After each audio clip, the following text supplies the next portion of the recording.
সব কিছু বন্দি হলো আমেরিকার হাতে। সৌদি আরব কিছুই করতে পারবে না।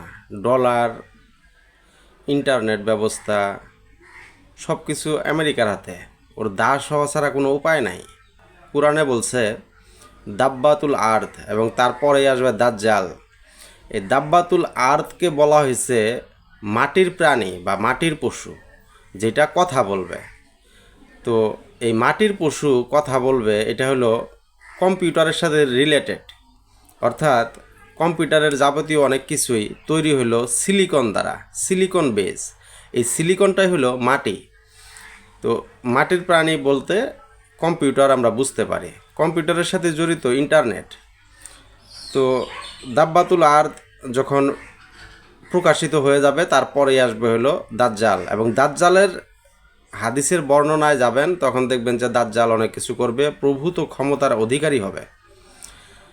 তো এই সকল ক্ষমতা আসলে মূলত হচ্ছে আমেরিকার হাতে বন্দী। সেখানে শুধুমাত্র ব্যতিক্রম, সেটা হচ্ছে ইরান। ইরানের নিজস্ব ইন্টারনেট ব্যবস্থা আছে, তবে ইন্টারনেট ফেতনা থেকে ইরান মুক্ত। কিন্তু অন্য বাকি যত দেশ আছে, সৌদি আরব থেকে শুরু করে আমরা, কেউ মুক্ত না। অর্থাৎ আমেরিকা যদি না চায়, আমরা সাথে সাথে হাত পা গুটায়া স্যারেন্ডার করতে হবে। তো এই জায়গা থেকে ঠিকই আছে, সৌদি আরব যা করতেছে ঠিকই আছে।